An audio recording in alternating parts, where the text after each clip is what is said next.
मत जा, मत जा, मत जा। मैं अच्छा बच्चा, मत जा, मत जा, मत, मुझे छोड़ के मत जा। मैं अच्छा बन, कुछ नहीं हुआ, कुछ नहीं हुआ, सपना है। अच्छा बच्चा बन, बस सपना है, मुझे छोड़, सपना है।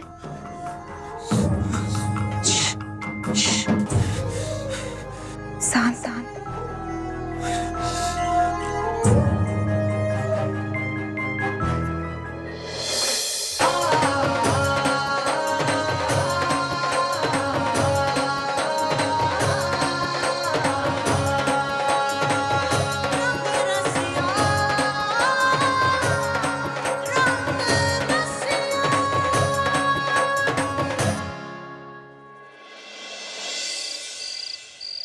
आहा, शांति मिल गई। अपना घर तो अपना ही होता है भाई। क्या हुआ? ऐसे क्यों देख रहे हो तुम लोग हमारे को? नहीं, मैं भी अस्पताल में रह सकती थी, लेकिन अब ज्यादा भीड़ बढ़ाने से क्या डॉक्टर 2 इंजेक्शन ज्यादा दे देता भाई साहब को? और फिर तुम लोगों के बापू सा है ना वहां अपने भाई साहब के पास। फिर भाई साहब का मौसम इतना बिगड़ा हुआ था, मारे से तो देखा नहीं गया भाई। सुनहरी, एक बात बता, तू अपनी सहेलियों के साथ मेले में गई थी ना, तो वापस कैसे आ गई? हाँ, हमारी खान की बालियां ना यही छूट गई थी, बस वही लेने आई थी। और ये सब जो भी हो, पर हमारी समझ में एक बात नहीं आ रही। बड़ी अजीब सी उलझन है। ताऊजी साहब और पार्वती मेले में साथ आने वाले थे। पार्वती बाई साहब आई तो सही, पर अकेले, और यहाँ घर पर बिंदनी, थारे पेट में मरोड़ उठ रही है ना। मैं तने समझा देती हूँ कि क्या हुआ होगा। उसने म्हारे से और सुमेर से कहा मेले में जाने के लिए, और कहा कि वो भाई साहब के साथ बाद में आ जाएगी। हम गए और उसने पीछे से भाई साहब की चिता जला दी, और फिर दांत दिखाते हुए मेले में पहुंच गई। अरे हम लोग तो सब अपने अपने कामों में इतने उलझे हुए थे, किसी को होश ही नहीं था कौन आ रहा है कौन जा रहा है, भाई साहब कहाँ है? और जब तक सब समझते हैं तब तक तो। और उसके बाद हंगामा हो गया। हाँ, और मेले में कौन आया था वो? क्या नाम था उसका? हाँ, तेजावत। माँ साहब, वो मेले में कर क्या रहा था? शैतान की लीला शैतान ही जाने बेटा। मैं तो बस इतना जानती हूँ कि मन ने शुरू से मालूम था कि ये छोरी रुद्रबणा से ब्याह नहीं करने वाली। फिजूल में इतने पैसे खराब हुए नाच गाने में, भाई साहब तो फालतू में निपट गए ना। हमारा मतलब है कि धुआं कुमारी धुआं करते करते हवेली में आग लगा गई ना। बस भोलेनाथ कृपा करे और ताउसा की जिंदगी बच जाए।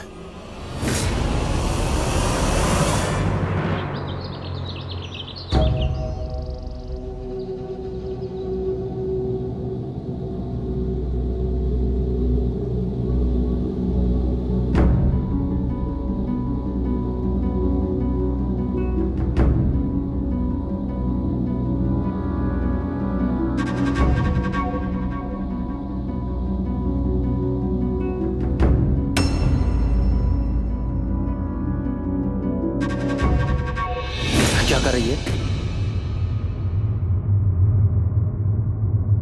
आपको चोट लगी, फिर से खून बह रहा होगा। छोड़,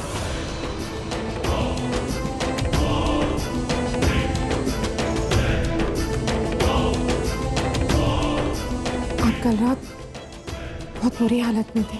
तुझसे कहा ना दूर रहना मुझसे। पर कल रात तो आपने कहा कि मैं आपके साथ यही रुक जाऊं।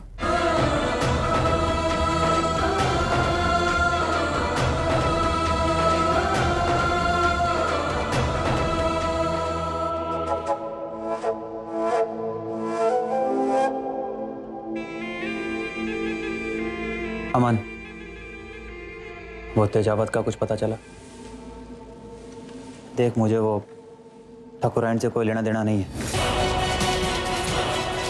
हमारा गुनहगार तेजावत है, उसकी कोई खबर हो उसको इन्फॉर्म कर।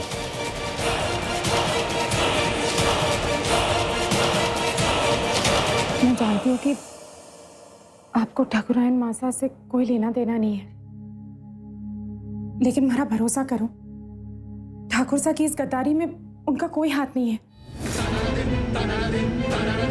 वो निर्दोष है।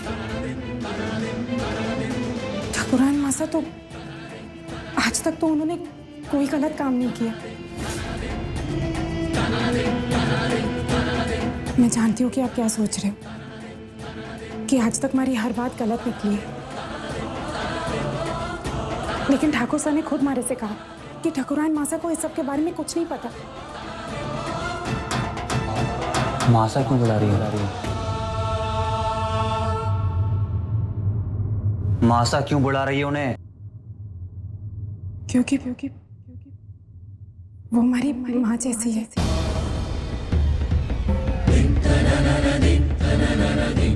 उन्होंने हमारे को जीवन का हर पाठ पढ़ाया, बुराई की हार, अच्छाई की जीत की कहानियां सुनाती थी, प्रेम का, भरोसे का मतलब बताया,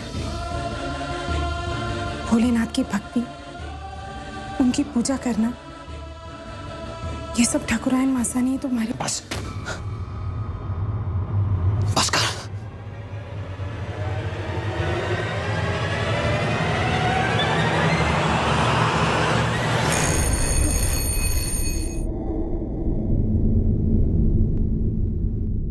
जी सर।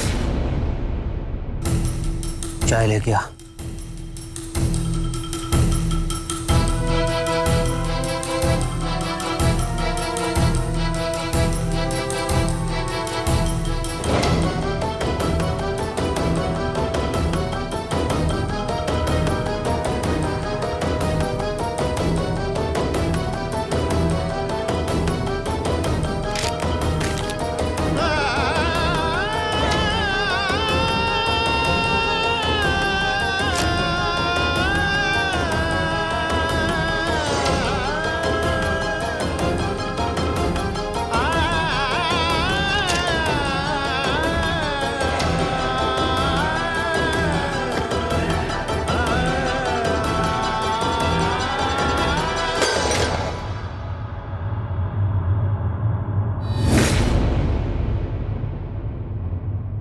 नहीं,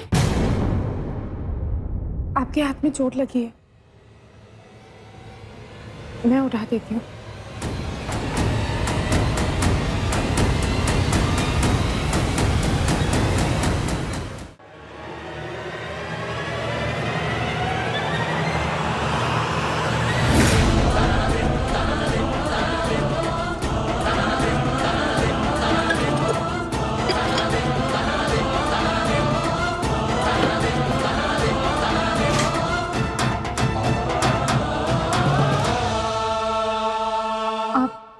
अस्पताल अपने बापूसा के पास नहीं जा रहे, उन्हें आपकी जरूरत है।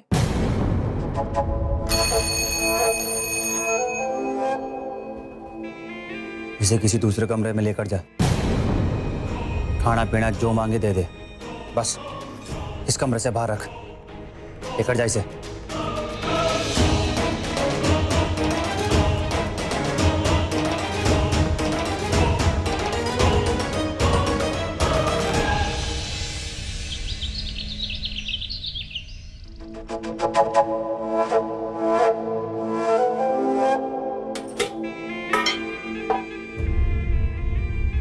क्या कर रही है? आपने सुबह से कुछ नहीं खाया। बंद कर ये सब। क्यों कर रही है ये? मैं खाना ही तो। खाना या कुछ और? हो सकता है तो ये सोच रही हो कि मेरे बाबू साहब को तो मार नहीं पाई, जिंदा है वो भी, लड़ रहे हैं, एक क्यों ना पहले इस जल्लाद को खत्म कर देती। जहर ठीक से मिलाया तो है ना, या स्वाद में पता चल जाएगा। ना ही मैंने खाने में जहर मिलाया और ना ही बापूसा के कमरे में आग लगाई। बार बार दोहराने से झूठ सच नहीं हो जाता।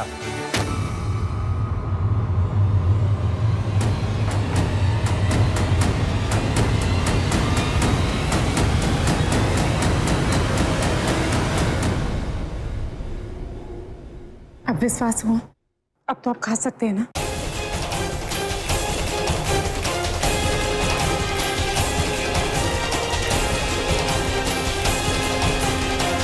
सर, तेजावत का खास आदमी विनोद जो हमारी कस्टडी में है वो टूट चुका है और उसने अपना मुंह खोल दिया है। सर, उसने बताया कि तेजावत की हवेली में एक ब्लैक डायरी या बुक है जिसमें उसकी पहचान के सारे कॉन्टैक्ट्स के नाम और नंबर हैं। सर, अगर हमें वो डायरी मिल जाए तो उस तक पहुंचने का रास्ता मिल सकता है। तो उस हवेली में वापस जाना पड़ेगा। जी सर, और आप ना चाहें तो टीम लेकर। नहीं, चलूंगा मैं। सर, मुझे लगता है कि आपके पिताजी के साथ जो कुछ भी हुआ, पार्वती का उसमें कोई हाथ नहीं लगता मुझे।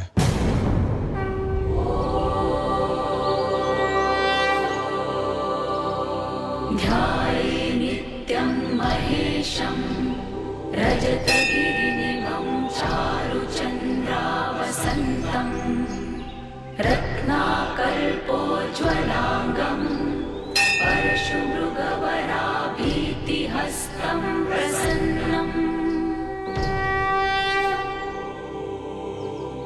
हे भोलेनाथ, कौन सी परीक्षा दूं, कौन सी अग्नि पार करूं कि उन्हें मारे पर भरोसा हो। मारा कलेजा टुकड़ा ये सोचकर कि जिस इंसान ने बार बार हमारी रक्षा की, आज वो मारे को अपना दुश्मन, अपनी सारी परेशानियों की वजह समझ रहे, हत्यारे समझ रहे वो मारे को। नहीं होता मारे से बर्दाश्त, नहीं होता। बेटी, किस पीड़ा में हो? वो समझते हैं कि मैं उनके बाबूसा को मारने की कोशिश कर रही थी। मैं ऐसा कभी नहीं कर सकती हूँ। किसी के लिए मर सकती हूँ लेकिन किसी को मार नहीं सकती। मैं मानती हूँ कि हमारे से बहुत सारी गलतियां हुई है, लेकिन ऐसा पाप तो मैं सपने में भी नहीं कर सकती। मैं क्या करूं पंडित जी, हमारे को कुछ समझ में नहीं आ रहा। बेटी, भोलेनाथ के पास क्या और क्यों हर प्रश्नों के उत्तर है। आओ मेरे साथ आओ, मैं मंदिर का शुद्धिकरण करता हूं, तुम भी मेरा हाथ बटा दो और भोलेनाथ से अपने क्या और क्यों के प्रश्नों का उत्तर भी पूछ लो। आओ मेरे साथ।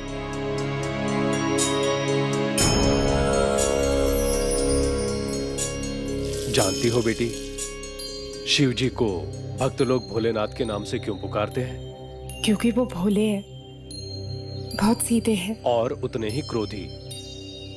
इस सृष्टि पर जब अत्याचार होता है, पाप होता है, तब उनके रूप को देखो। उस समय उनके सामने कोई ना आए। इस सृष्टि पर विनाश ही विनाश।